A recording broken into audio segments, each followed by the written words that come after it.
Clashes along Syria's border with Lebanon have raised fears the Syrian civil war could spread to its neighbor. The Lebanese militant group Hezbollah has joined the Syrian fight on the government side, while Lebanese Sunni fighters are supporting the rebels. VOA's Jerusalem-based correspondent Scott Bobb recently traveled to Lebanon, and he talked with me about Lebanese involvement in the Syrian conflict. So, Scott, why has Hezbollah formed this alliance with the Syrian government? First of all, Hezbollah is a client of the Syrian government and Syria's patron Iran. And so if it loses, if the Syrian government falls, Hezbollah loses an important source of arms and possibly funding. So its leader, Nasrallah, a few weeks ago said that it would not allow Assad to fall. And how much of a game changer is this new alliance? It's a game changer to the degree that you have several thousand well-trained, well-armed fighting troops, basically, with not just a political commitment, but a doctrinal, religious, ideological commitment, and obviously are willing to fight to the death, who are now supporting and bolstering the Syrian troops that had been depleted by defections, demoralized, and just tired after 2 years of fighting.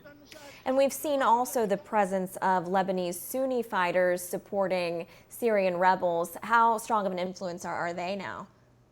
Well, they're probably some hundreds, maybe more, but they're Sunni fighters from dozens of countries, Iraq, some from Jordan, from North Africa, even from North America and Europe, who've come in to join on just to help their brothers, as it were, in this struggle. So it has widened, and it's also, shall we say, aggravated the sectarian tensions or divide between Sunnis and Shiite across, especially the Middle East, but even elsewhere.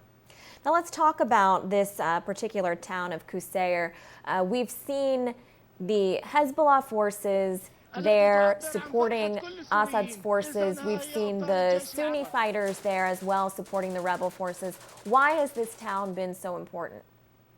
Well, Qusair lies on an important highway that links Damascus, which is inland, to the Mediterranean Sea.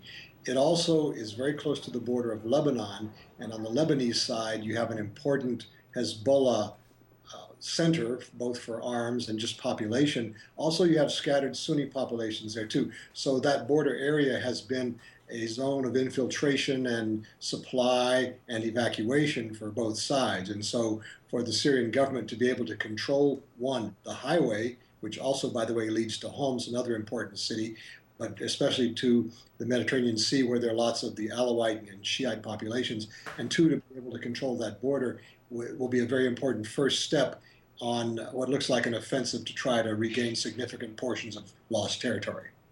Now you talk about this divide between the Sunni Muslims and the Shiite Muslims.